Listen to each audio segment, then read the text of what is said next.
Okay, good morning. Morning. Morning, Judge. How are you? Good. Hey, we'll go ahead and get started on the oral argument in State Farm versus Knapp. I assume you both can see the clock in the corner of your screen there. Yes. Does the appellant wish a little help in keeping track of their time for rebuttal? How much time do you want for rebuttal? 5 minutes, please, Your Honor. Okay. This has been broadcast on YouTube. So with that, and I think you know the other members of the panel, Judge Lambert and Judge Harris. So we'll go ahead and get started. The appellant may proceed. Thank you. May it please the court. I'm Warren Kwavnik on behalf of the defendant below State Farm. I've requested 5 minutes for rebuttal. I assume that's going to be marked on toward the end as opposed to coming off now. This is an appeal of a judgment in the plaintiff's favor following a trial for uninsured motorist benefits. We raised 2 points on appeal. With the court's permission, I'll address them in the issue that we've presented them in the sequence that we've put them in the brief. Our first point is that the trial court abused its discretion in denying a brief mid-trial recess to conduct a records custodian deposition to confirm whether a cervical MRI was in fact the plaintiff's, and then also denying the equivalent post-trial relief. Here's the backstory on this. About 25 days before trial, the defense counsel took the deposition of the plaintiff's surgeon and learned at that time that there had been MRIs of the plaintiff's low back following his 2018 surgery. It was arranged that defense counsel would obtain those post-surgery lumbar MRIs, and he obtained a disc on that day from the facility. He immediately forwarded the disc on to his radiologist, Dr. Foley, to interpret the MRI studies. There had been no indication that ever during the litigation of this case, through discovery, through interrogatories, through depositions, or through a prior subpoena to the facility, NSI, that the plaintiff had ever had a pre-accident neck cervical MRI. No reason to think that any such films would be on the CD that he had just obtained. Dr. Foley reviewed those studies and provided a report to defense counsel during the first week of trial. A couple of days later on the weekend, defense counsel, this is the weekend between the 2 days of trial, defense counsel reviews the report and realizes for the first time that the CD that he had obtained actually contained a pre-accident MRI of the plaintiff's neck. You weren't sure it was the plaintiff at that time? We're still not 100% sure, although which is why we need to determine this. But you're right. Part of the issue why we're not certain that it's the plaintiff is that no discovery up to this point suggested the existence of a pre-accident MRI. Defense counsel alluded to other things about the films themselves that might suggest it wasn't the plaintiff's, but there's not been a lot of detail on that. Evidence that it was the plaintiff's is the very same day as a shoulder MRI that we did know about, but the shoulder is not at issue in this case. The neck and the low back are at issue in this case. This is an important piece of evidence. There were no other pre-accident lumbar or cervical MRIs.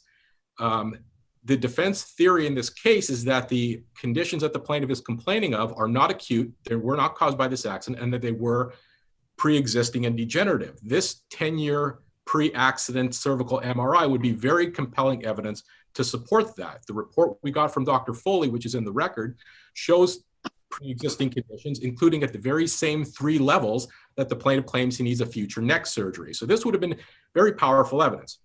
Well, how do we know it would have been powerful evidence given the lack of a proffer? I mean, how do we know Dr. Foley wouldn't have said, well, comparing this in 2004 to 2014, it was just a de minimis change, which suggests that it wasn't progressive or very little progression. I understand it wasn't an evidentiary ruling, so you weren't required to make a proffer, but isn't a proffer relevant to some of the issues in considering whether to grant a continuance or whether to grant a new trial? Well, let me address that in a few ways. When the issue first came up mid-trial, there was no issue at that point in time as to a proffer. It did become an issue when we were arguing a post-trial. But I would say that it wasn't necessary to say what Dr. Foley would have said to make this an important piece of evidence. Dr. Foley's opinion at this point is based on the post-accident films. This is not an acute injury, and this is pre-existing. The films could only have supported that. The films show the pre-existing problems. So, Well, would you agree it wouldn't have been particularly supportive if the film from 10 years earlier showed very little difference? No, I think if it showed very little difference, I think that tends to support our position that if the conditions pre-accident and post-accident are very similar, that's helpful to the defense, Your Honor. Well, it would show, I mean, your argument is progressive degeneration, right? So if there's almost no change for 10 years and then the film taken after the accidents were dramatically worse, wouldn't that cut against your argument?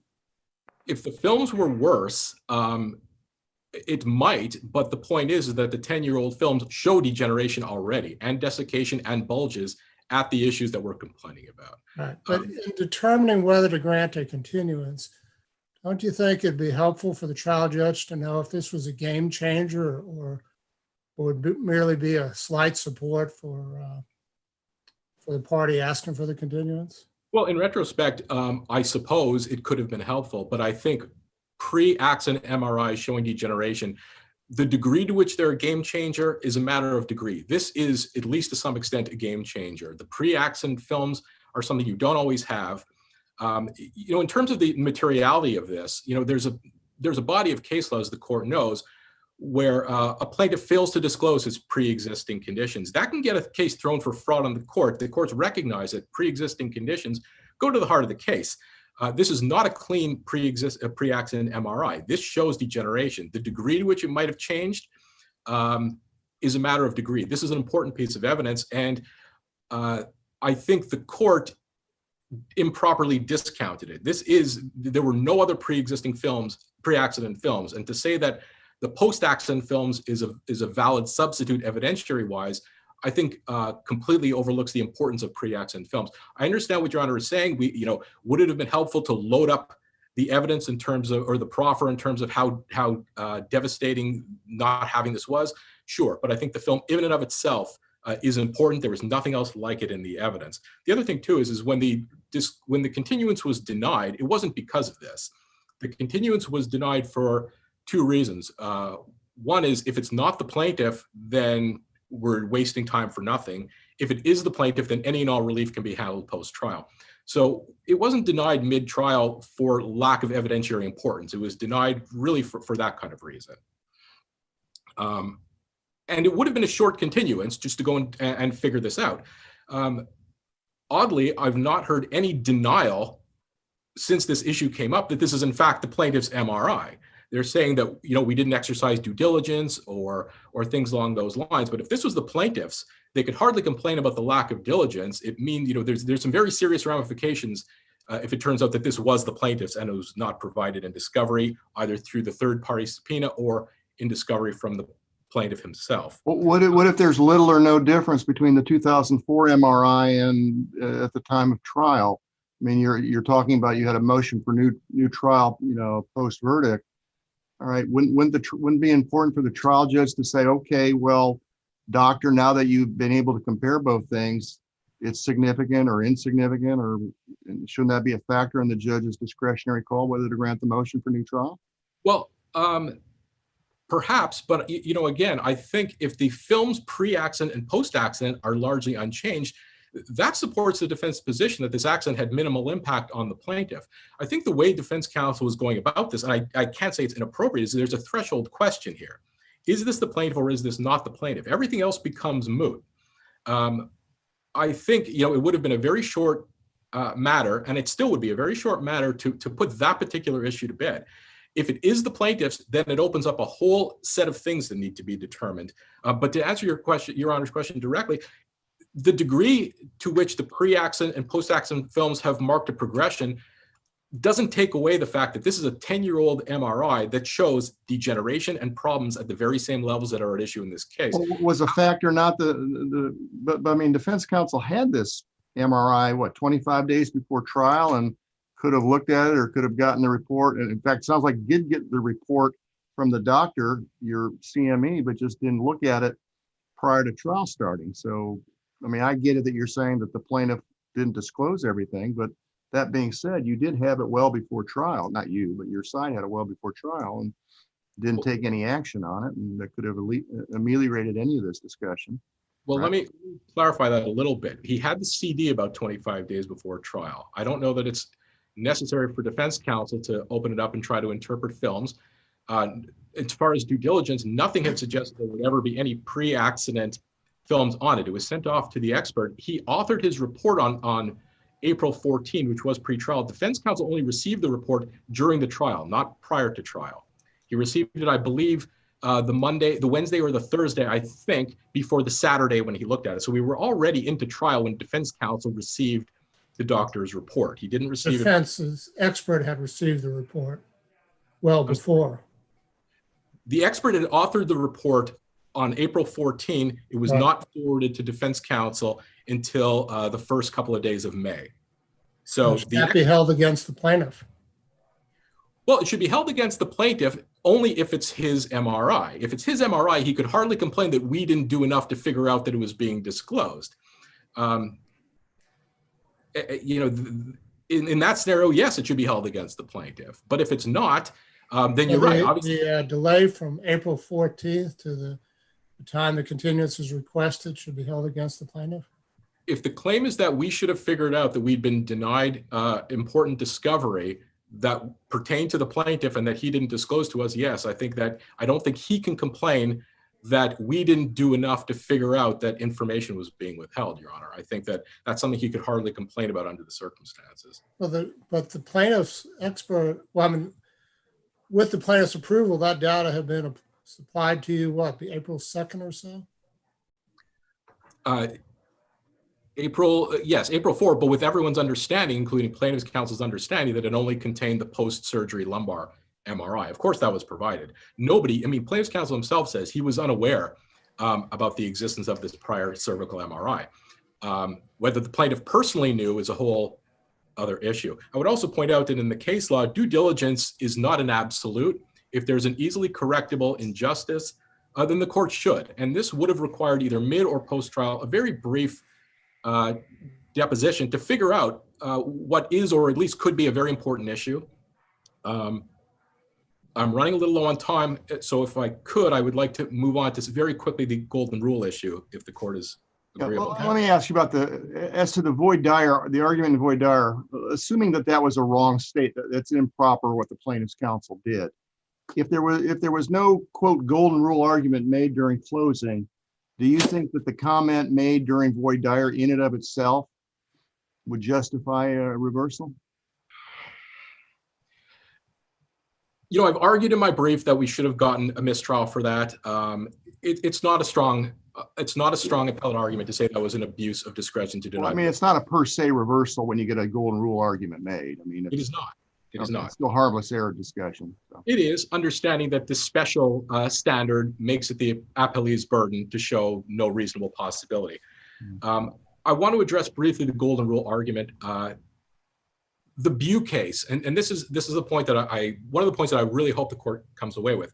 The Bew case that the trial court relied upon involved a different argument. That's the case where the argument is set forth in footnote 2. It does use references to, quote, you, referring to the plaintiff, but there's two important differences between that case. One is our case, I think, is clear in context. We're talking about a hypothetical experiment that's only nominally directed to the plaintiff. The word you was described as the subject of the experiment at least 50 times during the closing.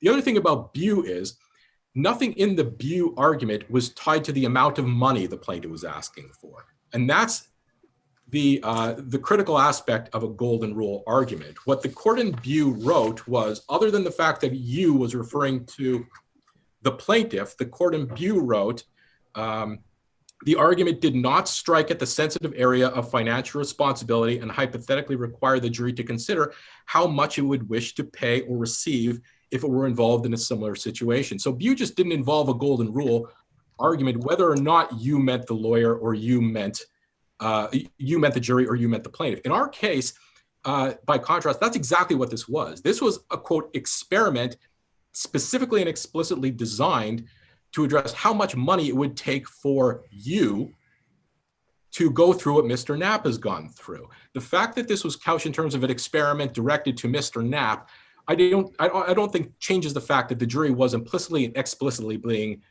put in the shoes of Mr. Knapp, specifically to decide how much they would accept for this. The SDG case we've cited in our brief says that even when an attorney does not explicitly ask the jurors how much money they would wish to receive in the plaintiff's position, comments may violate the golden rule if they implicitly suggest that the jury place itself in the plaintiff's position. That's what this was, particularly with the empathy comment in voir dire setting the stage for this. The jury is told in particular closing argument went on for several pages of the transcript. Should there have been interruptions and specific objections at some point during that, or should have just gone on uninterrupted? Well, the plaintiff's, on appeal is saying that it was waived. I think that it was preserved for appeal. The objections bookended the argument. As this was beginning, defense counsel went sidebar and said he feels a golden rule argument coming on, and the judge told counsel to be careful, and he assured everyone, plaintiff's counsel did, that this was not going to be a golden rule argument. Then we had, yes, it was a lengthy argument. Ideally, would there have been more in the way of objections? Sure. But shortly after, I think within 2 pages, the parties went sidebar again. Defense counsel said he was renewing his motion. There really wasn't a motion, but he was renewing the issue. And I think it's important how the trial judge dealt with this. The trial judge didn't say it's waived. The trial judge accepted it on the merits, overruled the objection on the merits on the basis that she did not perceive this to be a golden rule argument, and then assured counsel that she understood the position and the record was clear. I think when the court You're at 4 minutes now, if you want to just letting you know as far as rebuttal time. Thank you. I think if that answers Your Honor's question as to the objection, I'll save the rest of my time. It does. Thank you. Thank you very much. May it please the court. My name is Chris Carlisle, along with Andrew Pickett, who tried the case. We represent the appellee, David Knapp. Going back to the first issue, and even before that, if the court has had the opportunity to review the hearing transcript from the motion for rehearing, you'll see that the court was remarkably actively involved and went through these issues and found no prejudice and found that a fair trial overall was presented. You also see the order on the motions for rehearing, which is extremely detailed and goes through all the elements for each of these arguments and goes through exactly why the trial court was denying the motion for rehearing. The context of the first issue is obviously important, and it was touched on a little bit by the panel previously. April 4th, they get this MRI. April 14th, the discovery deadline ends April 12th. Their expert doesn't prepare his report until April 14th, 2 weeks before trial. They don't meet with the expert. They don't get the report until the first week of trial. And then after the weekend, after 5 experts have been presented by the plaintiff, after an opening statement has been made, they suddenly say, we just discovered this. And I think it's a tremendous stretch to argue due diligence was exercised when they had this for 25 days and their expert wrote something about it 2 weeks before trial. I'm still suggesting it would have been inappropriate to do what they were asking for, even if they had brought it to the court's attention earlier. But you cannot suggest it's an abuse of discretion when a week of trial has gone on and they say, suddenly we figured out that there's some additional thing that we don't even know what it is. Going to the point about materiality. Can you put the needle in the haystack and then complain on how long it took them to find it? Your Honor, I don't think it's a suggestion that we put the needle in the haystack. This came as a result of some discovery or questions.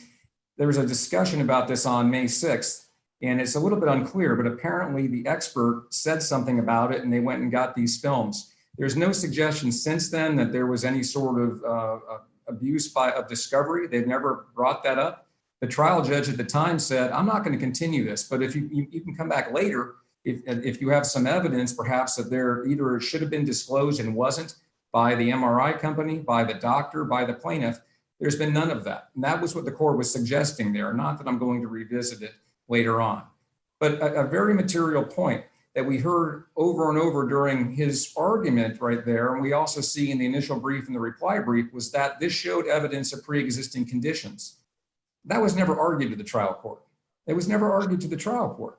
What happened was at trial, he says it would probably change the result based on the anticipated testimony of Foley. At the hearing on the motion for new trial, he said, I did talk to Foley about that. And the court says, what did Foley say? He says he has an opinion, assuming it is Mr. Knapp.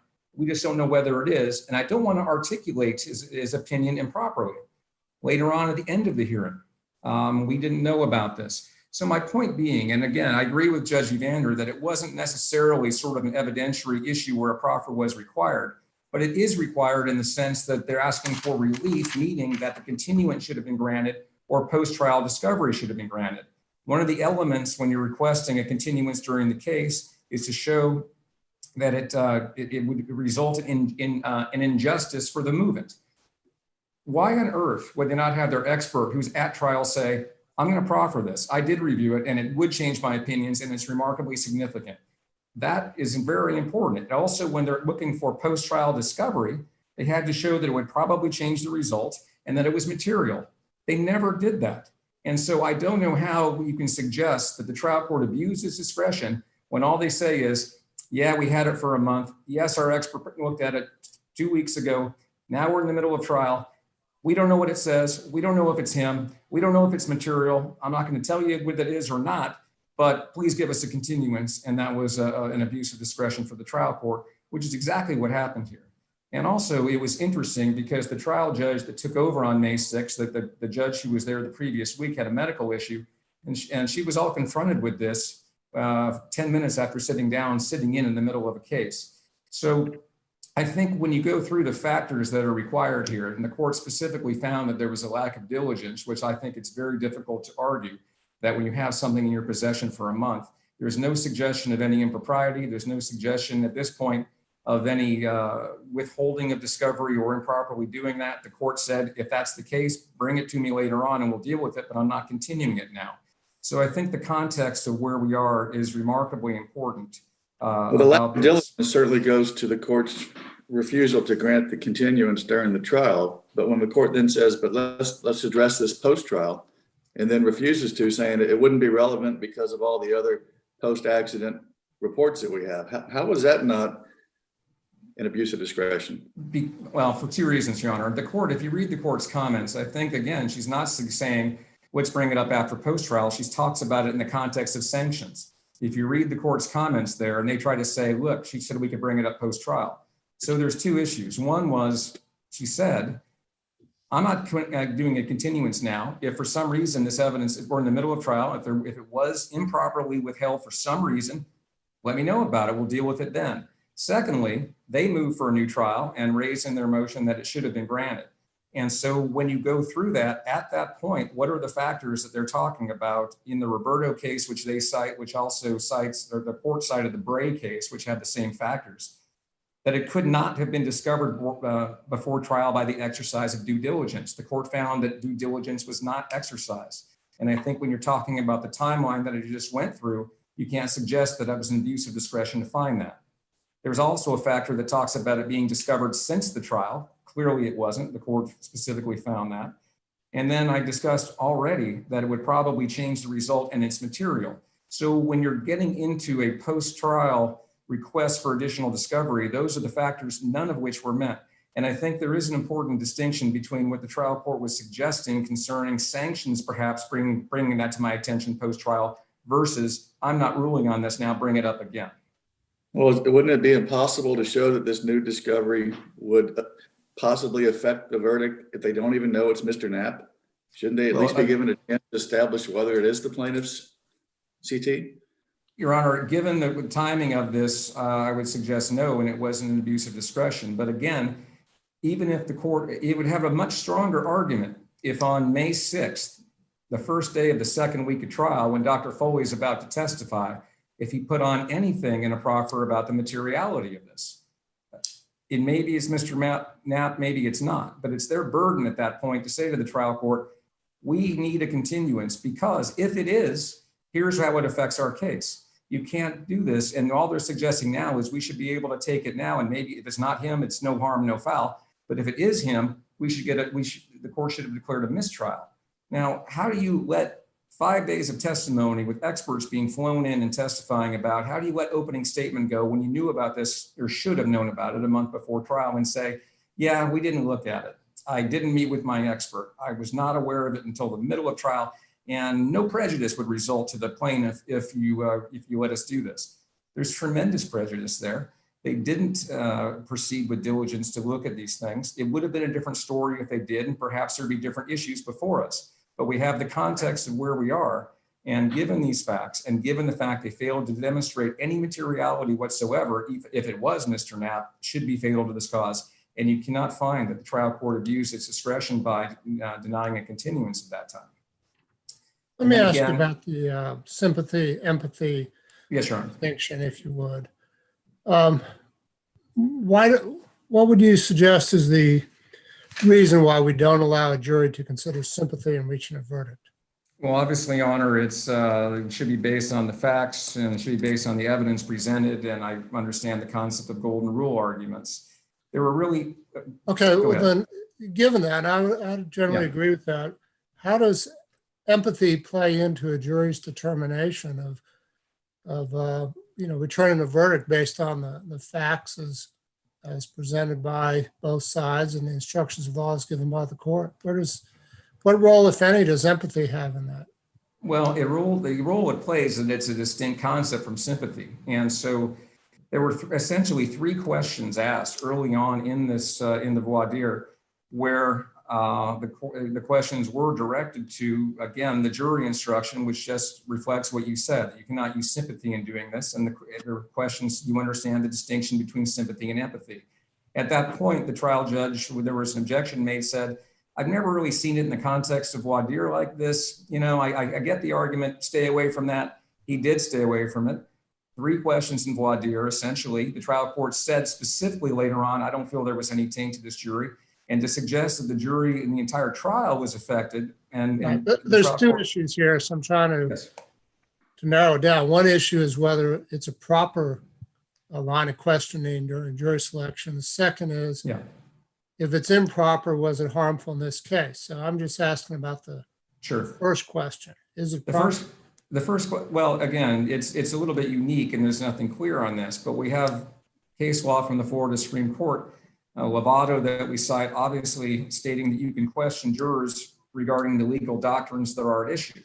And so when you're trying to have it, you're going to have a jury instruction that the jury is going to be given later in the trial, where they're asked to and required to apply certain standards to the legal issues involved, making sure they understand what those words mean and what they're going to be asked to do is proper. The trial court found it to be proper.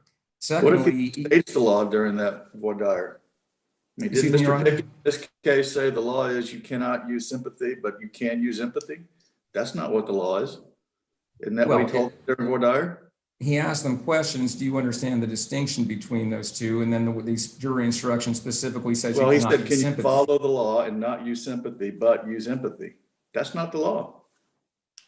If it's, well, where does the jury instruction say that you can't use empathy? And I think the trial court found. Empathy? Well, I mean, empathy is the ability to share someone else's feelings or experiences by imagining what it'd be like to be in their shoes, basically.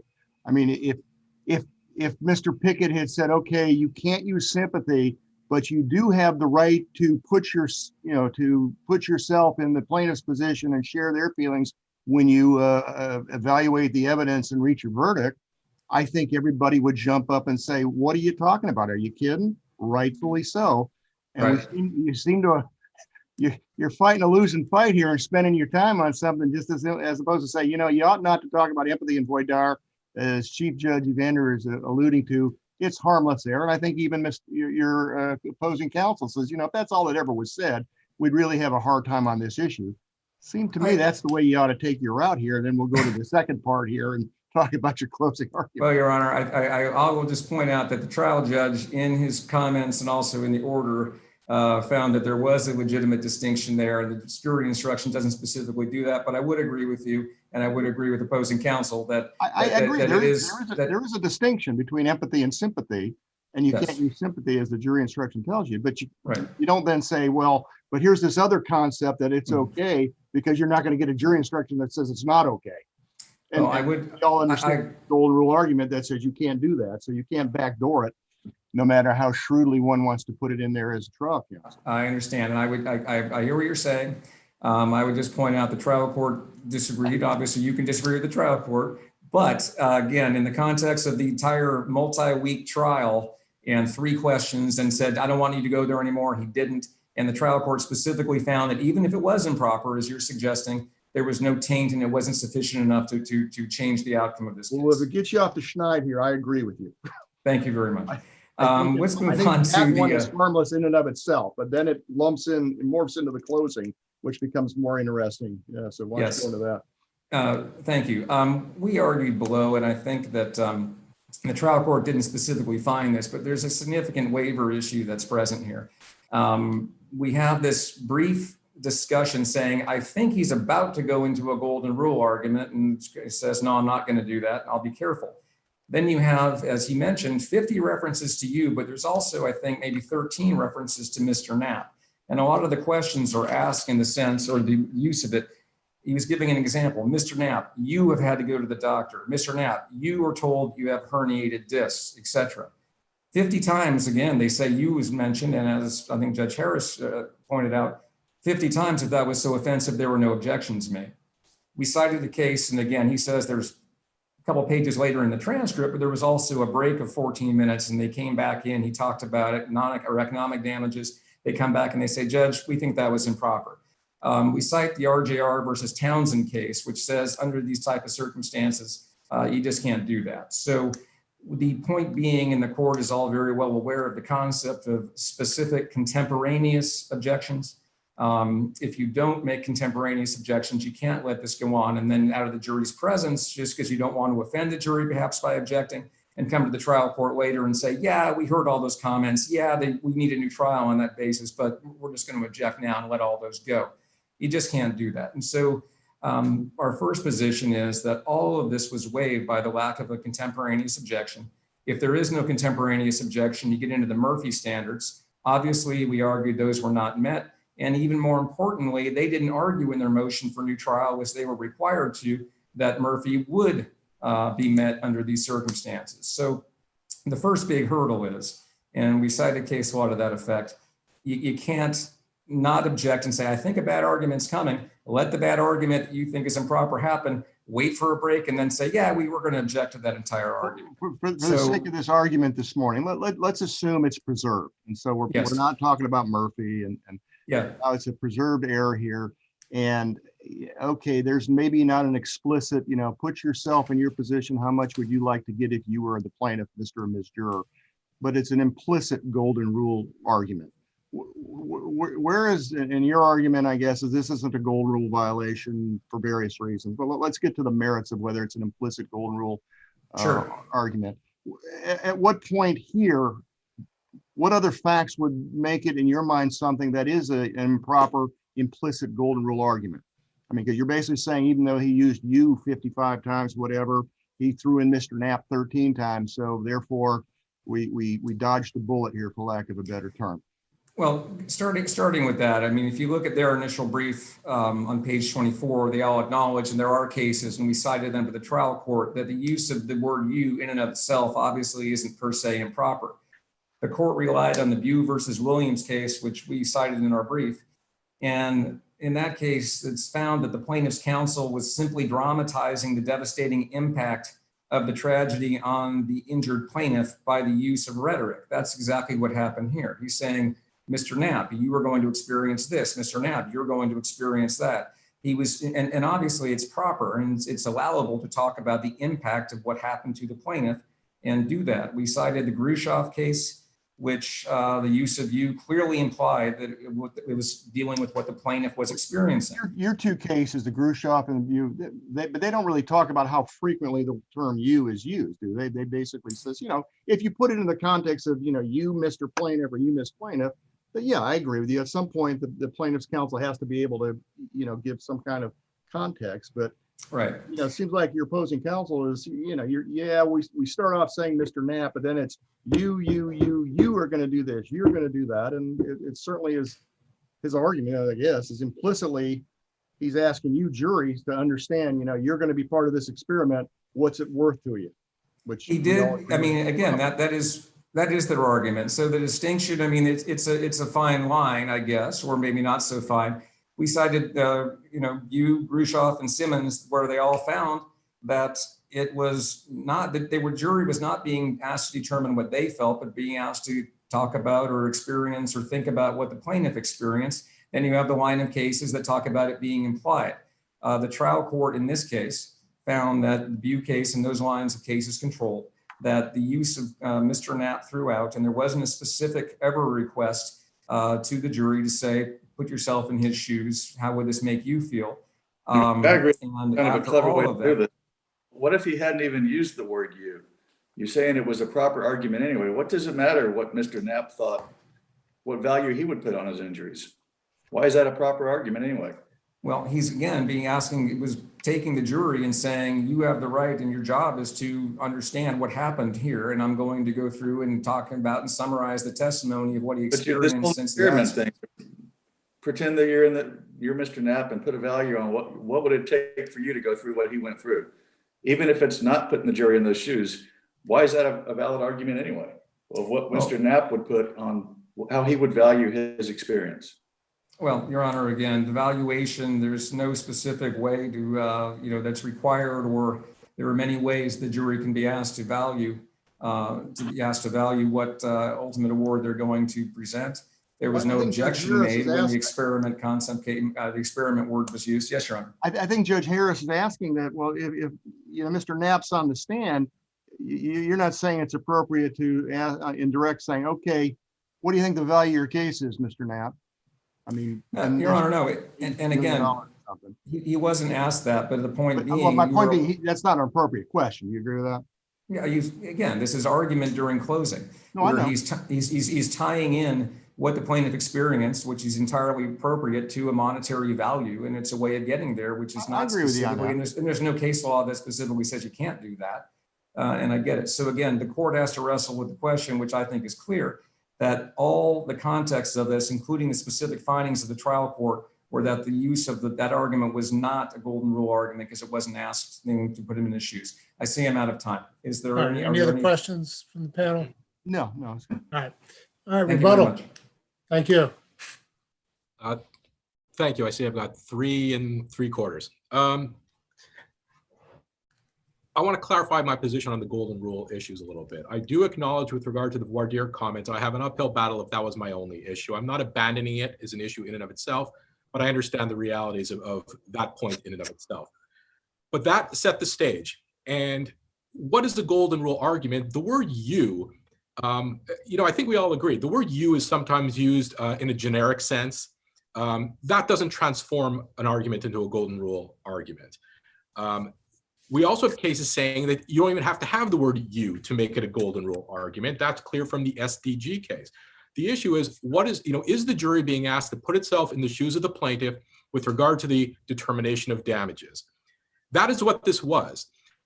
This was an experiment to determine how much it would take you, nominally Mr. Knapp, to go through what he went through. If this was about Mr. Knapp, why are we framing it in terms of a hypothetical experiment? Mr. Knapp did. Let me ask you this.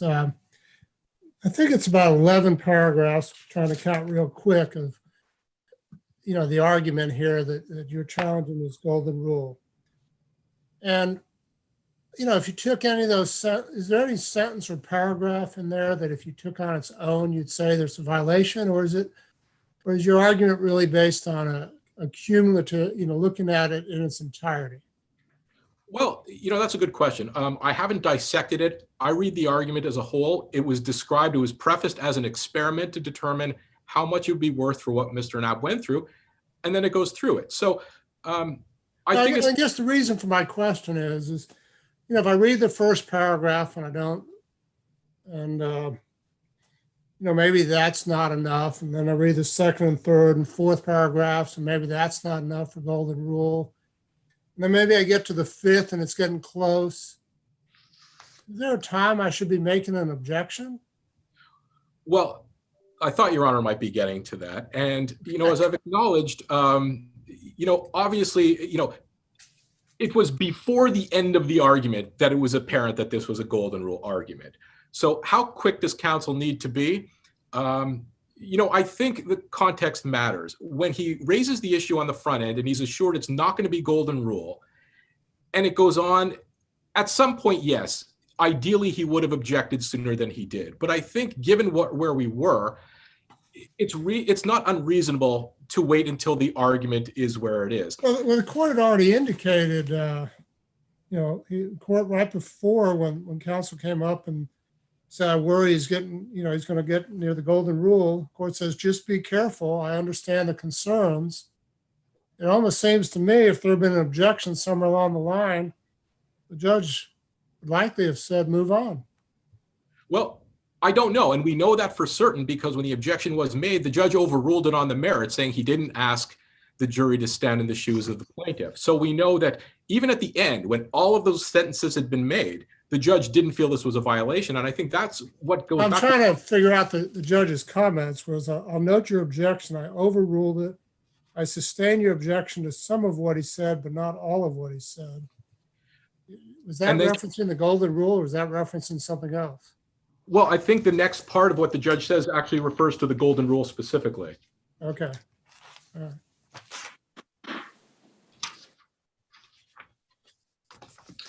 All right. Yes, what it says is, I overruled your objection as to the golden rule because he didn't ask the jury to place themselves in the stead of the plaintiff. So the judge does specifically say that the objection as to golden rule is overruled. So would the judge have had sustained it or told him to move on? No, we know for certain. And I think that's part of the reason why I say this is preserved. The reason for preservation is to give the judge a chance to rule on the issue, on the merits. And that's exactly what happened. The judge took it as timely, overruled it, said said the record is clear. I think every reason for the preservation rule is there. It was overruled on the merits, and I don't see any reason under these circumstances why the court would say it was not preserved for appeal. So I'm way at a time. I would ask the court to reverse and remand for a new trial on this, and on the other point, to at least remand for the limited discovery that we've requested. All right. Well, thank you both. Of course, oral arguments a little different on Zoom than in person, but I think they work. And now modern technology will get around to conference, deliberating by conference call. So anyway, y'all have a good day. And that concludes this oral argument. Thank you, Your Honor. Thank you. Nice seeing you all again. Okay.